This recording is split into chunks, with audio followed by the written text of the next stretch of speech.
Thank you. So as Vladimir introduced, I'm Stephen Black. I'm Director of Engineering at DigitalOcean, where I currently am working mostly on their platform systems. So these are the tools and internal systems that are helping us build new products and services that hopefully many of you can be taking advantage of in the near future. I'm here with the courtesy of the Hatch program of DigitalOcean. Hatch is kind of how we reach out to startups and entrepreneurs and try to give them help in order to get them started, get their technology stack going. And if you have any questions for that, Mohan and Holly over there are very happy to answer any of your questions later regarding the Hatch program. So my talk here, scaling your startup, and a lot of this is making the right decisions at the right times, and that's a lot of the key there. Is basically there are many different scaling decisions you're going to make. Not all of them are going to be technology decisions, and there's going to be different ones that are pressing at different times, and you need to basically be able to kind of adjust a little bit and roll with the punches as best you can. Be prepared, be poised, and remember that you're always supposed to be kind of looking ahead here. I'm going to take this talk and I'm going to kind of give a little bit of just kind of a brief summary of some of the ideas here, and then I'm going to talk a little bit about some of the experiences with some of my companies in the past. Some stories I think you may find interesting, some may be terrifying, some may be funny. Anyway. So I've kind of broken it down to kind of three stages of scaling. The technology decisions, the engineering process, and then basically kind of getting the organization right. These stages, maybe stages isn't really quite the right word here. Each one of these is going to become a very important piece in your evolution as a company. The importance of each one will shift over time.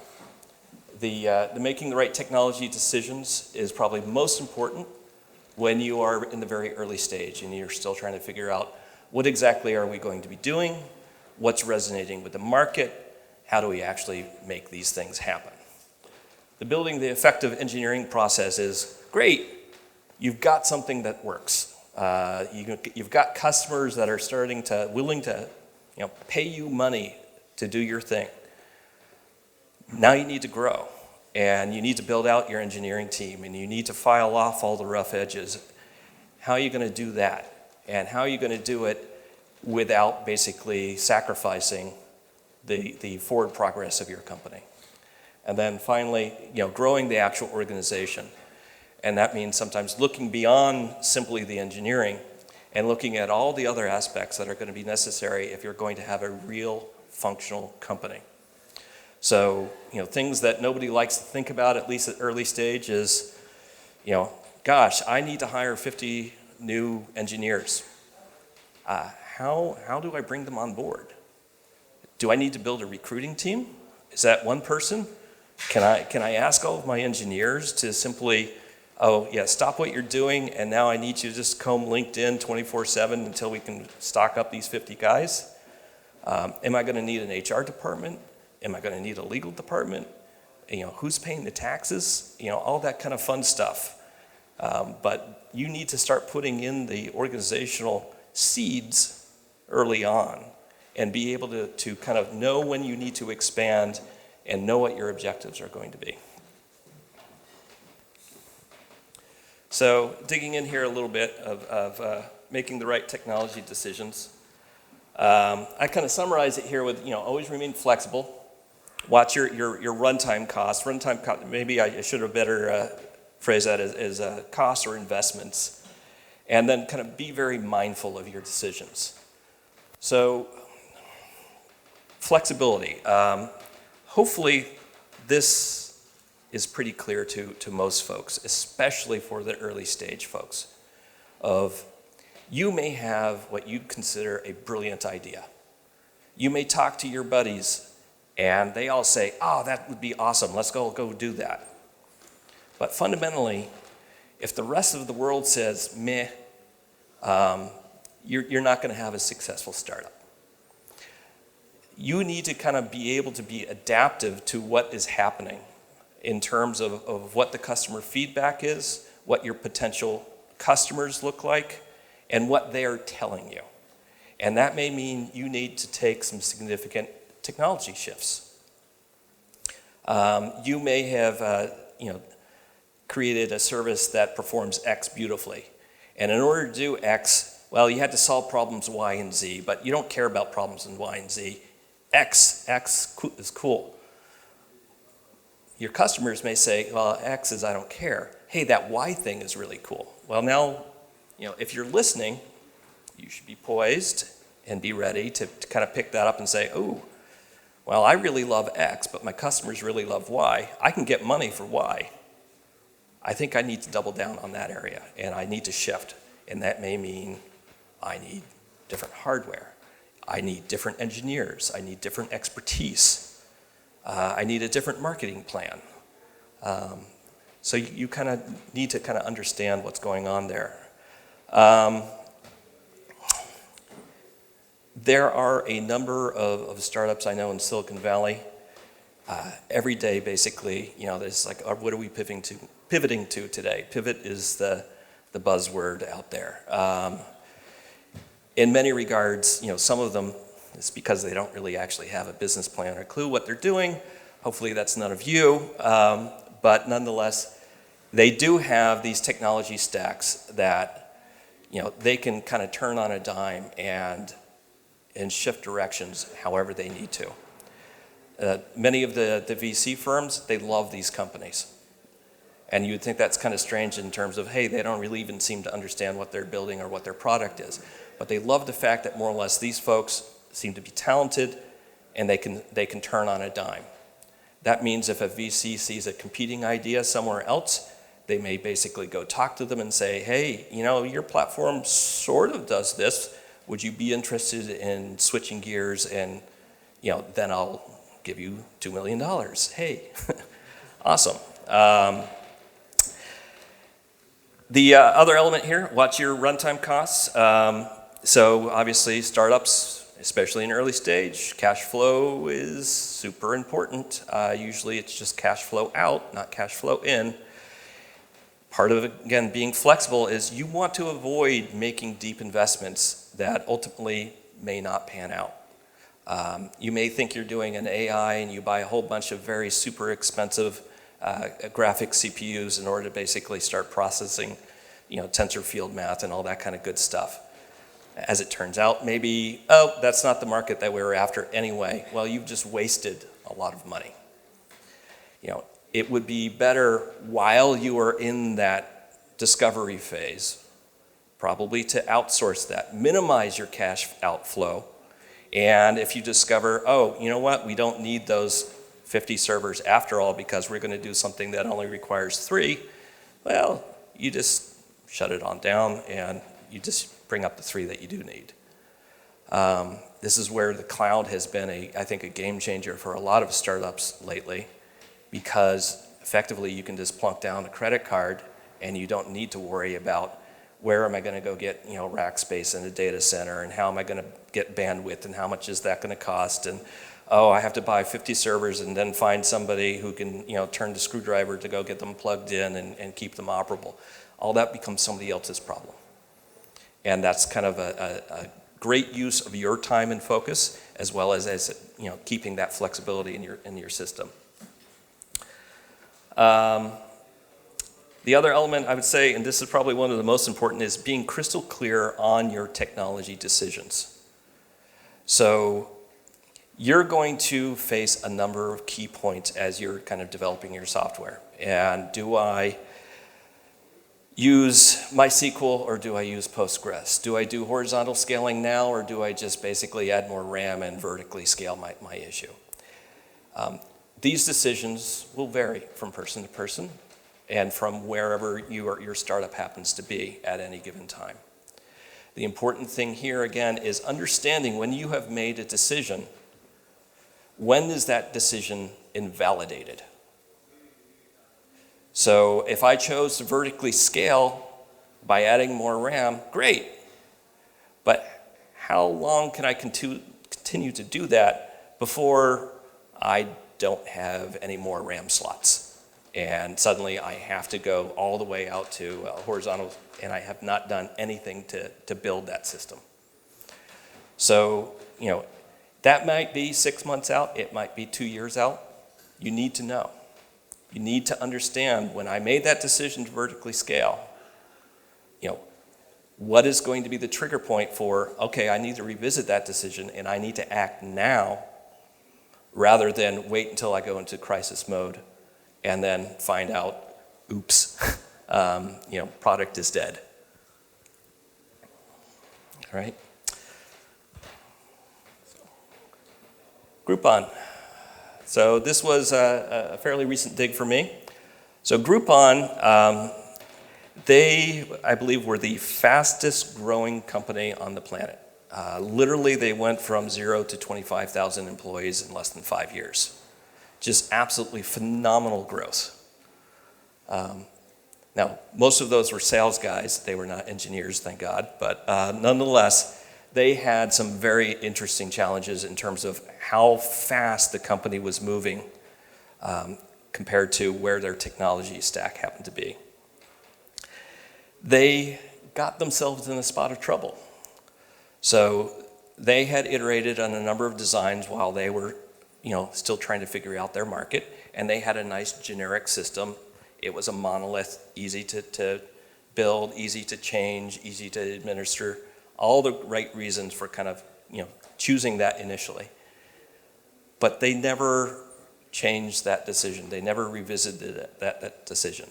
Now, some of that was, when you're undergoing that kind of hyper growth, it's tough to come up for air, and it's tough to even kind of look back and say, oh yeah, I need to revisit that decision. To compound that, they were, once they went public, they had a big pile of money, and they started acquiring other companies around the world. And part of that was they now had over 7 different unique platforms, all claiming to be Groupon worldwide. And when I say different platforms, I mean completely different platforms. So in the US, it was a Ruby on Rails monolith. In Japan, it was a PHP stack.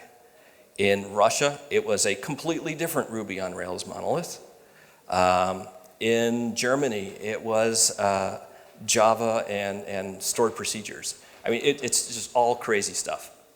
And so they not only have more or less this problem of our core product has grown unbelievably, but now we have all this complexity in there in terms of any time that we try to roll out a new feature, we have to write it 7 times for 7 different stacks. And some stacks that might be easy, some stacks that could be incredibly difficult. And so it killed our forward progress. Everybody was basically rewriting the same things over and over again. Meanwhile, everything was kind of collapsing under its own weight. This ultimately led to such a problem that any time they actually had a good sale, the site would be down for about 4 hours. So great, you've got something, you've got so many customers wanting to throw money your way that you crash and burn, and you can't take that money. That's a bad thing. You always want to be able to take the money. Money good. Anyway, so they had to really kind of dig in here and refocus. And so they brought in a lot of folks who had seen these type of scaling problems before, who understood how to get themselves out of this ditch and get the company kind of moving forward again. And they did this by putting together actually, a coherent architectural plan that kind of separated functions out by layers of responsibility. And also it allowed them to kind of iterate over, all right, I'm going to take this slice over and this slice over, so that they could start to tease out things from the monolith in a manner that was immediately starting to deliver some value. They did this through using API compatibility. So we put together an API layer, and we standardized that API for the entire world. So this was an entirely new layer that sat on top of whatever technology was underneath. And this immediately solved the problem for all of the mobile and web clients, because now they only had to develop one version that could deploy all around the world. And so they were able to basically start innovating again, start rolling project again, and not have to worry about, oh, I've got 7 different builds, or I've got a test matrix that takes 7 weeks for us to actually complete. This abstraction layer also allowed us to start changing out those underlying layers. So by maintaining the API contract to the web and mobile clients, we could change whatever was underneath there that delivered the data, as long as we did not violate the terms of that contract. So this was how we basically then, initially that API layer just fronted the monolith. Then we started teasing things out from the monolith into a set of distributed services. And each service that we basically migrated out, we remapped in that API layer. And so the clients, if we did our job right, didn't notice anything other than, hey, this call may seem to return a little faster. Or, hey, that load doesn't seem to be as bothersome anymore. This actually bit us exactly once in terms of, it turns out we uncovered a race condition in the mobile client, and because we had actually improved the speed on an API call so fast, it ended up breaking the client, which was kind of a fun day, but a bad day. Anyway, so this basically also allowed us to not only solve our monolith problem, but also solve the seven different tech stacks problem, because each distributed service could then replace the equivalent service out around the rest of the world. And so we were able to kind of roll that forward. And eventually it was a solved problem. Once we shut down what was called the PWA, the Prime Web Application, it was a happy day with much champagne. One other element I would just add here for Groupon. One of the things that we added in here, because when we were going to a distributed system, was instrumentation. So distributed systems tend to be very, very problematic in terms of lots of failure paths. But we also added enough instrumentation in there so that we were able to start actually understanding, how did our customers use our system? This was not something that we really had before. When everything went into an amorphous blob of the monolith, things happened, results happened. It seemed to be working. Once we had this instrumentation in place, we could actually kind of chart through how our customers were using our system, what was working, what didn't, and allowed us to really kind of refine our product space considerably, and concentrate on which services and systems were working and which ones basically we should shut down. So that second stage I was talking about is building the effective engineering processes. So here, I talk about managing technology diversity, capturing the knowledge of your engineers, investing in your development tools, and nourishing your force multipliers. And I guess to cover the first point, managing technology diversity, the key here again is, if you leave engineers just to kind of do whatever, they will do whatever. They will pick their favorite language, they will pick a hobby language, they will do whatever they're most comfortable in, or, oh, gee, I always wanted to write something in Erlang. I think I'll write it in Erlang here. Wouldn't that be neat? That's great. You've got a bunch of very happy developers, but on the other hand, you've got integration problems out the wazoo. You don't want to basically introduce unnecessary technology diversity into your tech stack. Now, this doesn't mean you need to be draconian and say, no, you will only write in language X. But you need to kind of be thoughtful in terms of, well, hold it, everything else is written in Java.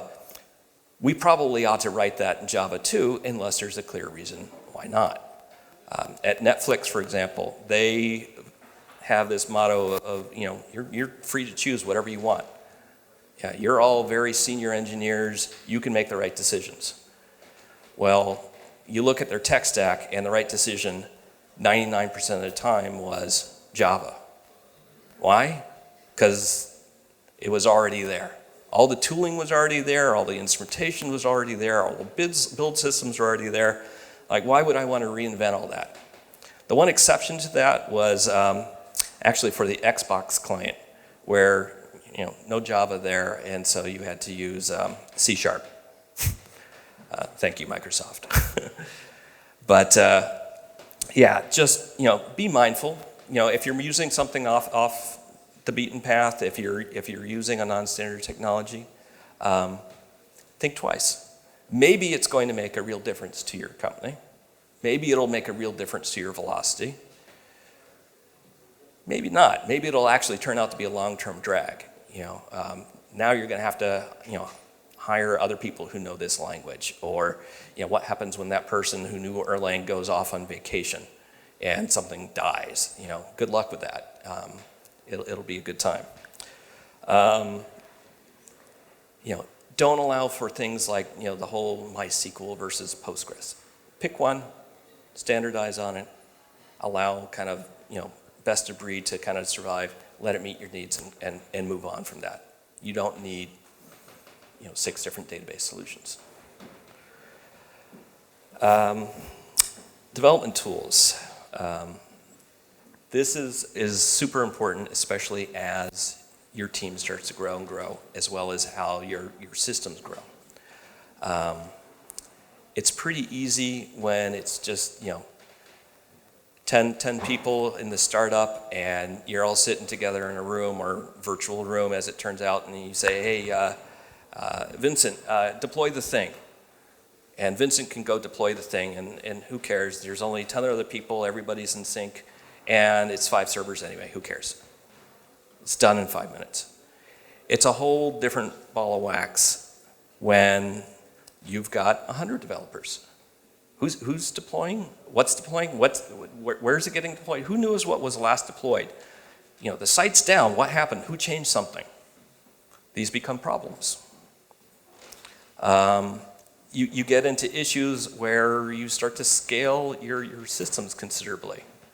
And it's no longer just 5 servers that you've got to go update. It's 1,000. Well, that's going to kill somebody's afternoon unless you've got automation, unless you've got some sort of tooling, unless you've got some sort of CI/CD system. So as you are scaling up your engineering org, the cost of the toil that you willingly ate when you were a small, nimble startup are now multiplied across your entire engineering space. And if you were stepping on each other's toes occasionally when it was only the 5 of you, your feet are going to be just nothing but bloody nubs once you're at 100 or 50. It's going to be terrible. You need to make sure that you are investing in your development tools. This is also one of those things, just in terms of employee morale. You will never hear engineers complain as mightily about GitHub is too damn slow, or our CI system took 45 minutes to get the build out. That is going to just kind of kill them. Knowledge, capturing your knowledge. This is one of those keys for building your engineering organization. I've seen it a number of places where you suddenly need to onboard a whole bunch of engineers. There's no documentation. There's no process. Everything's tribal knowledge. All right, well, you can do that, but all of your old timers are now effectively training people for the next 6 months instead of turning out product. It's going to kill your forward progress.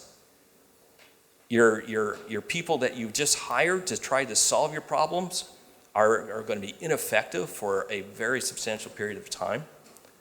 And your people who are effective are basically doing something that perhaps they're not super keen on either in terms of they're helping all the newbies.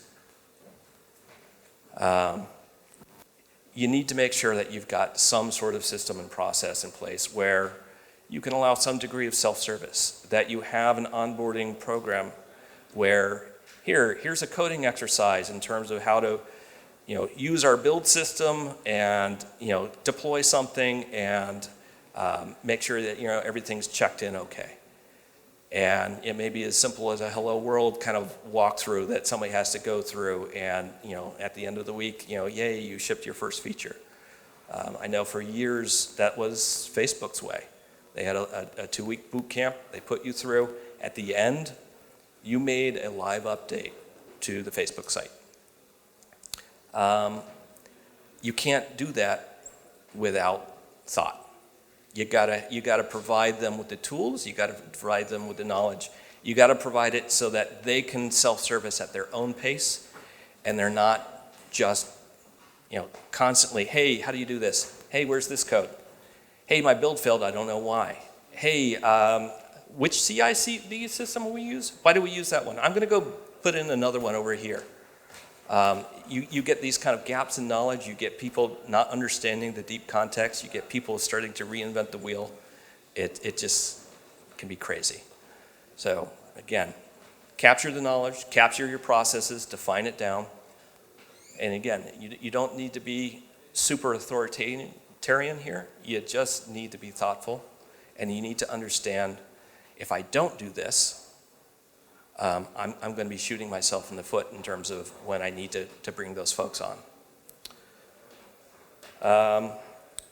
Finally, the force multipliers. So force multipliers, this is one of my little favorites. This is kind of the niche that I tend to wander into as I build out platforms for various systems.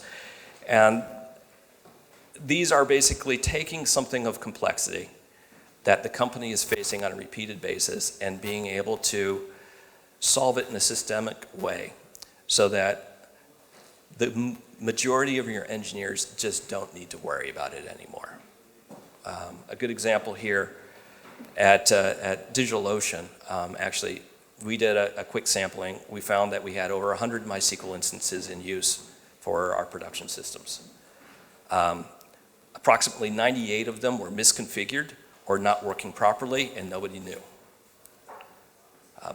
Backups weren't being made, replication was lagging, they weren't well tuned, they weren't maintained or updated, and it's not a matter of, there were bad people out there, it's just they had better things to do, it seemed to be working well enough, they had to move on to other problems. We built out an internal database as a service system.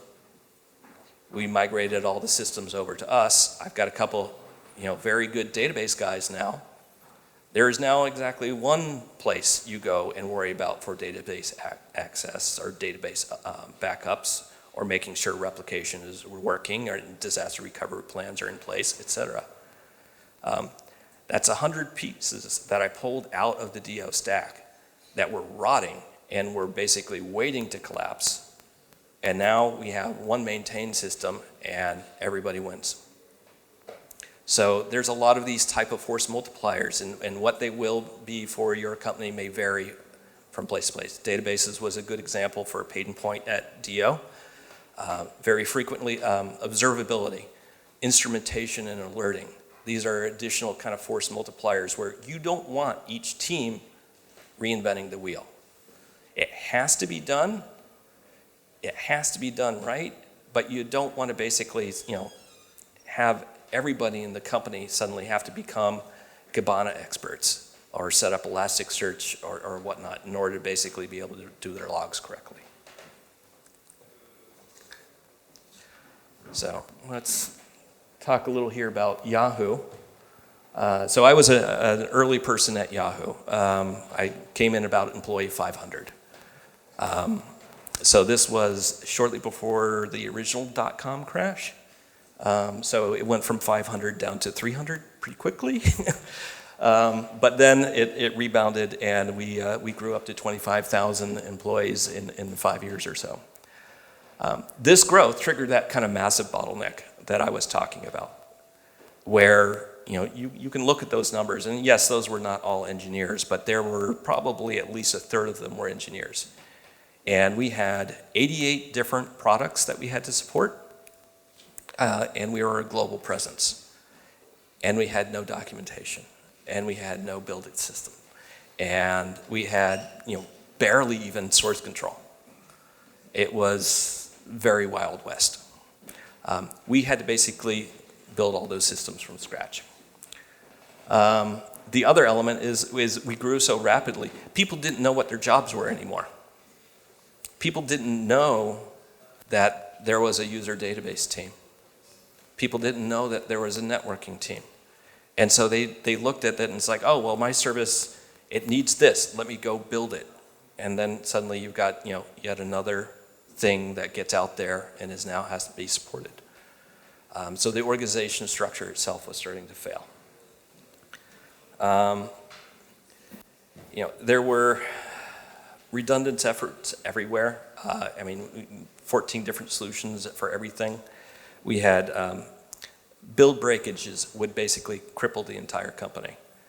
It was at least twice a day that you would hear, echoing throughout the entire building, up and down floors, who broke the build?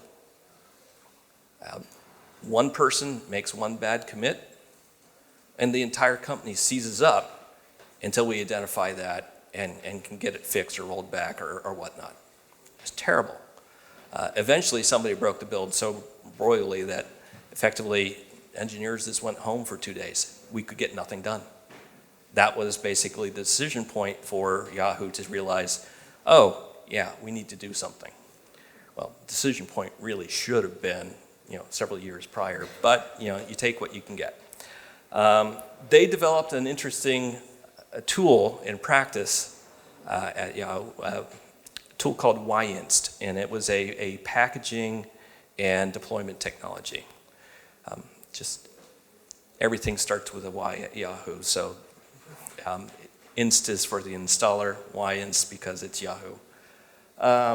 Anyway, this tool suddenly kind of transformed how everything was done. It basically put in hooks to make all the hard things easy. It basically put in hooks for automatically dragging in documentation so that it could be associated with your service or library. It put in hooks for basically making sure that all deploys basically could be logged and rolled back. That was, crazy town at the time. It also forced a better usage of kind of our language tools. So at the time we were using C++. I don't know how many of you are familiar with C++, but there's the base class fragility problem where, if you make one change in a class in the wrong place, suddenly all of your binaries break and are incompatible with each other. It's very brittle and very tricky. There are ways to mitigate that problem, but nobody was vested in doing it before. The developer solution, where we had versioned libraries, suddenly there was a big incentive to start paying attention to that and using the rules that we had developed in order to make sure that APIs stayed compatible. And so it fundamentally, suddenly we're getting great deploys, we're getting safe deploys, automated, we're getting good documentation, we're getting better coding practices. It was all just kind of coming together. It was probably the most transformative technology, I think, at Yahoo at the time. It kind of pains me to say that because I hated the guy who developed it. Oh, he was just insufferable. But, when I look back and I see how he basically enabled a company that was struggling at 1,000 engineers to scale to the size that it did, and all those problems just disappeared, that's a phenomenal thing to do. That's a force multiplier. I will say, just because I was thick-headed back when I was younger, I resisted this as much as I could. The one thing that finally got me was, one of the things about the tool is it enabled builds to basically operate 90% faster. So, suddenly it used to be you could fire off a bill and go get lunch. And suddenly I didn't even have time to go get a cup of coffee. So mixed blessing there, I suppose, but nonetheless, it can be truly one of these type of things that really, really amplifies things up. The other element is they created a platform team. So as I said, part of it was nobody knew what the organization did. It wasn't functioning. Nobody understood what products and services were offered. The platform team had very clear rules. If more than 3 teams were using a particular technology, that was removed from the team that originated it, and it was put into the platform team. And suddenly, they would caretake it, they would continue to develop it and enhance it, they would perhaps make it a little bit more generic so it would work across a number of different use cases, but fundamentally it shifted. And they were able to encourage people to do this because if you actually came up with a piece of technology that happened to be good enough to make it into the platform, the team that developed it was rewarded. Great, you have made a key piece. And they were invited to come in and help transition that technology. And they were more than welcome to come into the platform team and become part of the platform team if that was what they really loved to do. Surprisingly, most didn't. Most basically went back to their products and services and said, no, I really love sports. I want to go keep working on sports or finance or calendar or whatever. But this basically allowed us to start collecting technologies across the company, coming up with standardized solutions, enabling best of breed and solving problems once rather than over and over and over again. The product I worked on there was the user database at the platform team, where effectively every single product and service, every bit of personalization information all went into this user database. Those were some fun times. Anyway, let's move on here. The later stage is growing the organization. So I kind of touched on this a little bit earlier, where this is where you need to start actually building up the company and thinking outside of immediately, here's my engineering problems and I need to go solve them. But start thinking about, do I need a recruiting team? Do I need a support team? Do I need a marketing team? Sales? How is that going to work? And in addition to building up those teams, you also need to put a lot of thought into how are these folks going to interact? How are they going to communicate? Who's going to be calling the shots? If you bring in folks for a new product team and they start telling the engineering team what to do, you better make sure that both sides there are operating on the same fundamental assumptions, because otherwise you're inviting friction and you're inviting resentment. You need to kind of think consciously about how folks work together and how you want them to work together and make it happen. So DO, one of it's a little bit of a corny thing, but DO is all about the love. That's part of our motto. And part of that is because we are a remote organization. And when you are remote, it's very hard to communicate. It's hard to collaborate. Text is terrible for conveying nuance or emotion. Even the video chats, it's not the same. So our expression of love is basically going that extra step and making sure when you're reading something from somebody else that you are interpreting it not with this guy thinks I'm an idiot, but rather there's a misunderstanding going on here. I don't think I've made my point clearly. I need to continue to work with this person because I'm going to assume that they are not coming at me with malice or ego or anything to that order. They are coming at me with I have a concern, and I need to basically answer that. Culture will shift. Culture is independent of any given company. DO, the love thing seems to work pretty well. may not work for you. If you don't have a remote culture, maybe you've got different priorities. You've got different ways of kind of organizing and how folks are going to interact. You need to give thought about that, and you need to basically be very clear. When you are also kind of looking to ramp things up, you need to start thinking about hiring for teams. Now, this doesn't mean you go hire a team. It may be you hire a single person. But you need to basically hire that person, and from day one, you need to be very clear with them. You know, look, I'm putting you in to basically run the show right now, but 6 months from now, we may need to basically double down in this team, and there's going to be 6 others, or there will be 5 others, and that you need to start thinking, all right, if 5 other people showed up, all trying to do my job, am I going to get defensive? Or am I basically, already going to understand, hey, here's how I want to use those additional resources, and here's basically the type of talent I think we need to basically put into these spots. And then finally, and concentrate your needs. Here, I think the key thing again is just, you're always going to have teams that are feeling short-staffed. And odds are they're feeling short-staffed because they are short-staffed. This is a matter of, again, prioritization and communication that you guys need to make and make it clear. I understand recruiting. I've got 2 recruiters and I have 75 open heads, and you're feeling underwater and overwhelmed. I get it. I understand. I'm expecting some progress. I'm not expecting all 75 perhaps. I need you to stem the tide until 6 months from now when I close that Series B round, and that we can basically hire in more people to the team.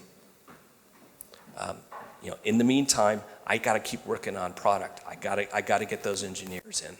So that is why instead of the recruiters recruiting recruiters, your recruiters are continuing to recruit the engineers.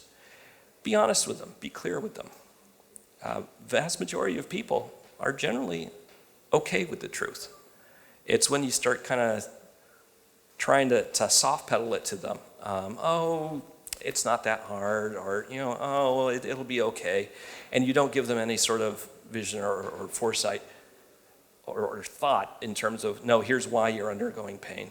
That's when you're in trouble, and they're just going to get frustrated. They're going to get angry, and they'll leave, and then you have another hire. All right.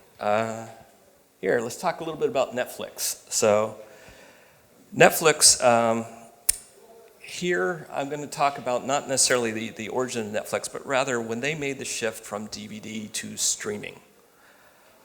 So, Reed basically woke up one morning and kind of looked at the DVDs and said, gosh, this is only a certain amount of data.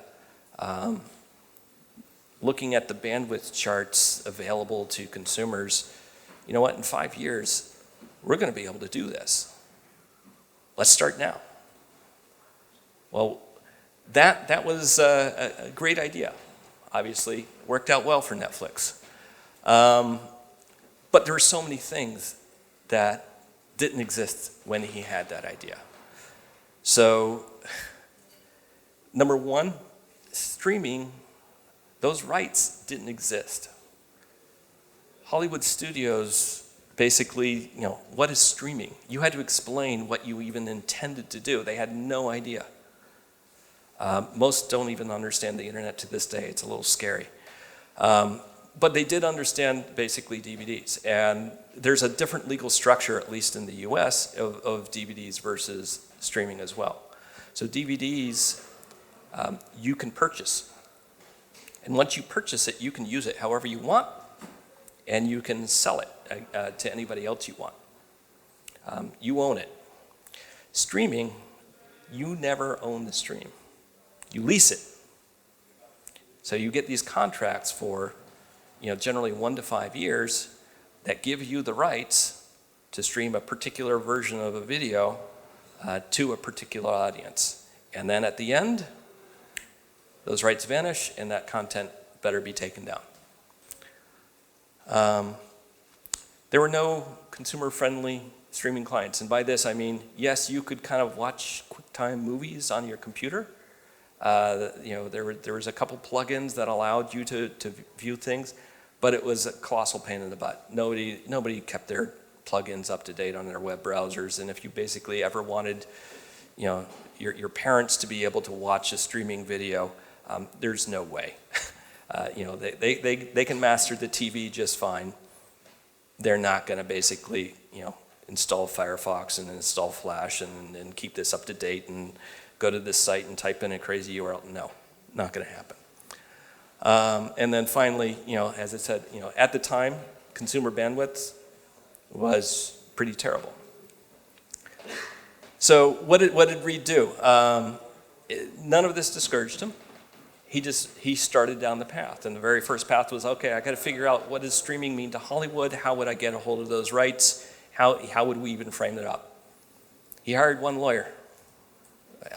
He had one assistant, but basically one lawyer down in Hollywood, and basically said, look, I want to basically blow up this business, but I don't know kind of what the waters look like yet. I want you to go figure it out. Figure out what we would need to attack it, get these rights, and start working with the studios and getting that content available for our system. And sure enough, first 6 months, it was nothing but meet and greets, it was nothing but handshakes, it was the one person. At the end of 6 months, that's when he came back. Okay, I understand the rounds now. Here's what we need for the next year. Here's what we're going to need for years 2, 3, 4. And he had a plan. That was hiring for the team. One person understood what he was supposed to do and did it.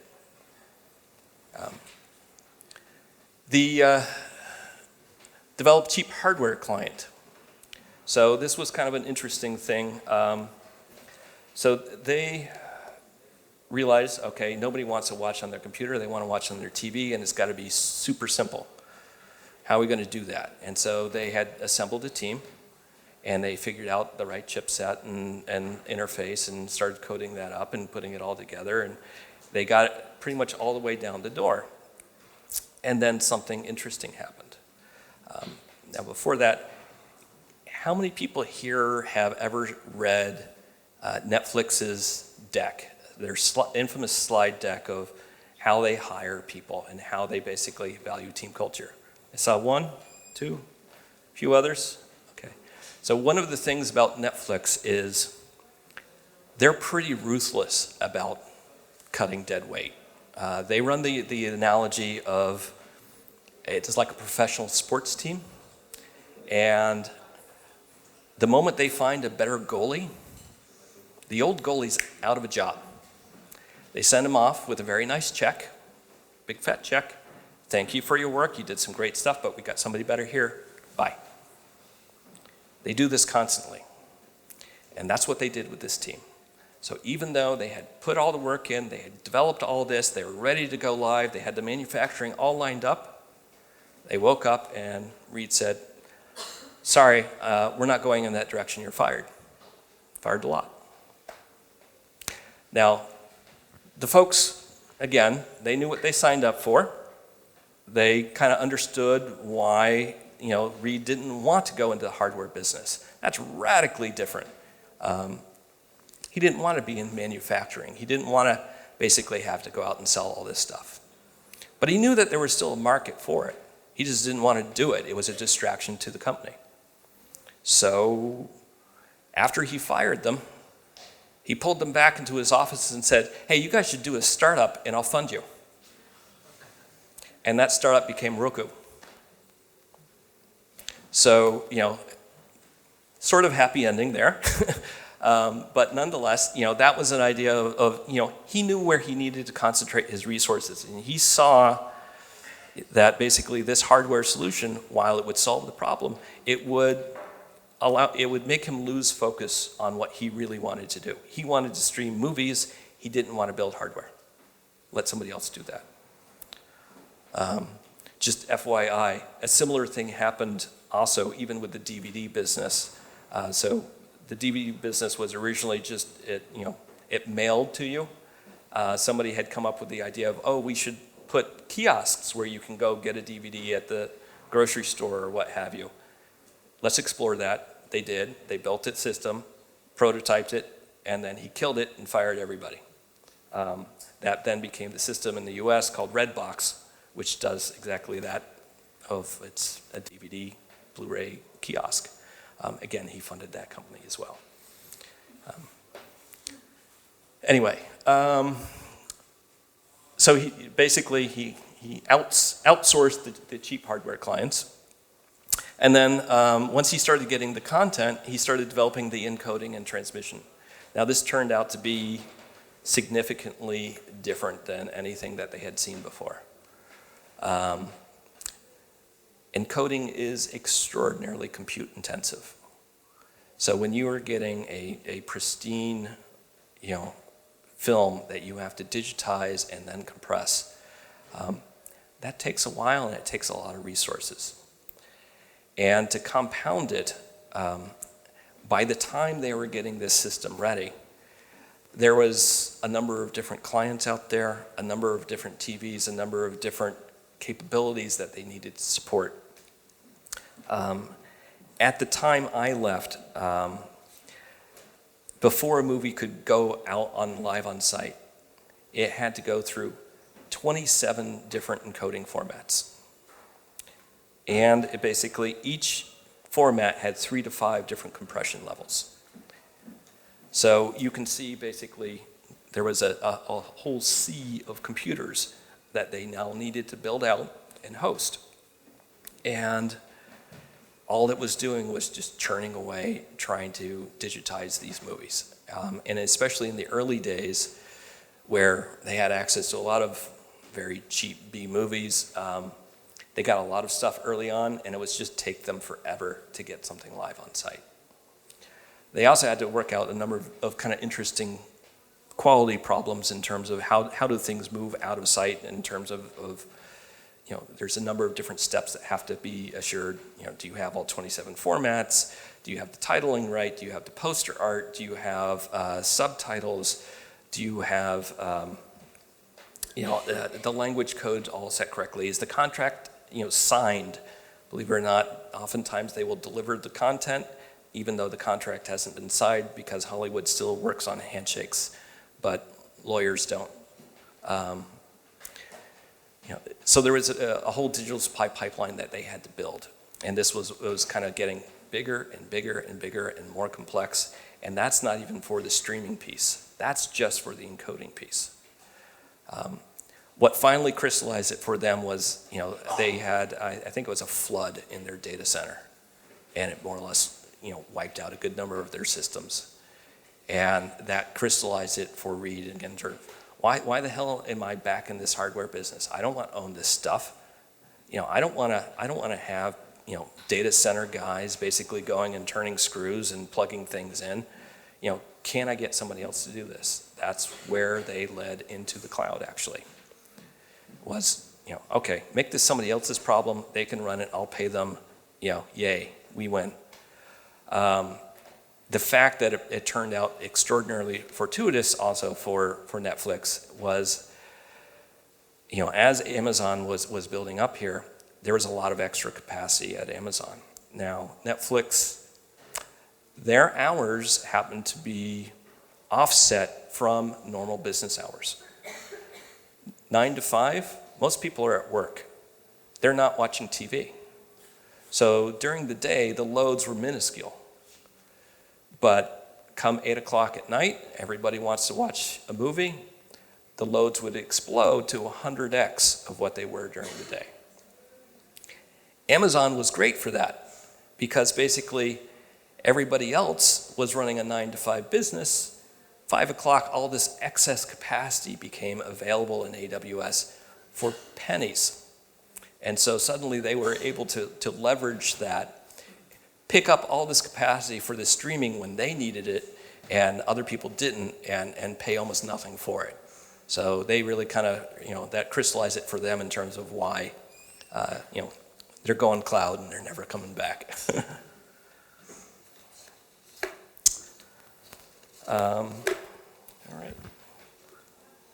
Where is So, in conclusion, just kind of wanted to walk through things. All companies face scaling problems, and they're going to change and evolve over time, and that's okay. The important thing is always kind of, as you're making decisions, whether that is a technology decision, a process decision, an organization decision, ask yourself, what if? What if I need to hire 50 more people? What if we need to go international? What if our load increases 100x? These are the questions that you need to be in charge of. You don't need to answer all of them right away, but you should write down that these are kind of unanswered questions, and I need to get them answered so that when the if happens, I know what to do. I don't have to react. I don't have to rebuild all of my thought processes from source material. I can just act because I've thought about the problem, I'm poised, and I can execute.